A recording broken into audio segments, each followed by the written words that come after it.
Soyez les bienvenus sur le plateau TV des JFR 2022 depuis le SFR Café. Et aujourd'hui, nous sommes en compagnie du docteur Augustin Leclerc. Bonjour. Bonjour. Vous êtes neuroradiologue à l'hôpital Fondation Rothschild, spécialisé en imagerie ophtalmologique. Et avec vous, on va faire un focus sur une session que vous avez modérée, je crois. Quoi de neuf en pathologie du nerf optique? D'abord, y a-t-il des nouveautés concernant le diagnostic des neuropathies optiques inflammatoires? Alors, effectivement, donc il y a de grandes nouveautés. C'est pour ça qu'on a fait cette session particulière, parce qu'on a des nouveautés à la fois en termes de diagnostic et en termes d'imagerie.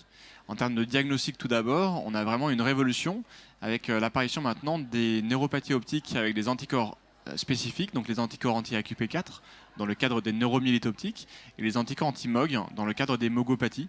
Donc ça a complètement changé la prise en charge à la fois diagnostique et pour le traitement des patients qui ont des neurites optiques. Parlons maintenant des avancées techniques en IRM qui permettent de mieux diagnostiquer les neuropathies optiques inflammatoires ou ischémiques. Quelles sont-elles, ces avancées? Alors, les avancées techniques, c'est vraiment sur les 5-6 dernières années où on voit apparaître des séquences qui sont en haute résolution ou en ultra haute résolution. Donc c'est là où on est un peu spécialisé à la Fondation Rothschild. Et ces techniques ont permis d'avancer sur donc le diagnostic, la caractérisation et le pronostic des pathologies inflammatoires ou ischémiques. Par exemple, dans tout ce qui est neuropathie optique ischémique, auparavant on disait que l'IRM ne pouvait pas faire le diagnostic, et on montre qu'en fait avec les bonnes séquences sur une machine à 3 Tesla, donc un bon champ, et surtout avec un délai de résolution des IRM qui sont courtes, moins de 5 jours, on arrive vraiment à faire un diagnostic de neuropathie optique ischémique dans quasiment 80-90% des cas, ce qui est un peu une révolution par rapport à avant.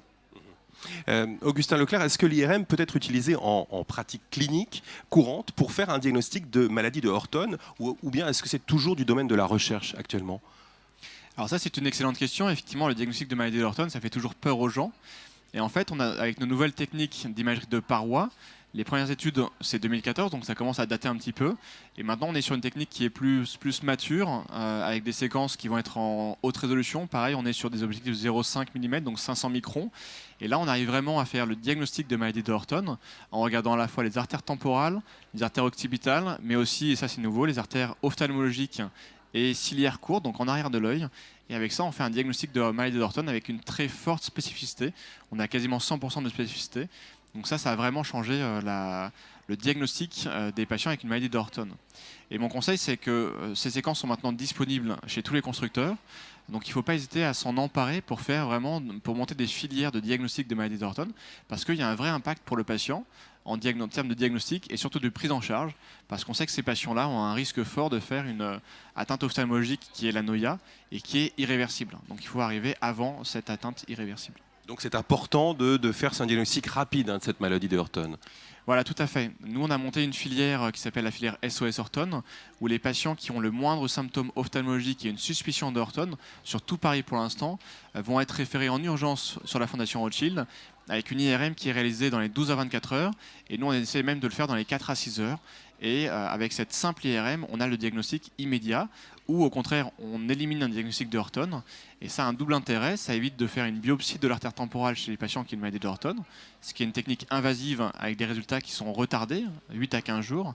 Donc là, on a le résultat immédiatement, et ça permet à la fois de bien traiter les patients qui ont une maladie de Horton, de bien les prendre en charge, mais aussi d'éviter chez les patients qui n'ont pas de Horton des traitements qui sont lourds, parce que c'est des corticothérapies très lourdes, chez des patients qui sont âgés et qui peuvent donc faire des complications liées à ce traitement.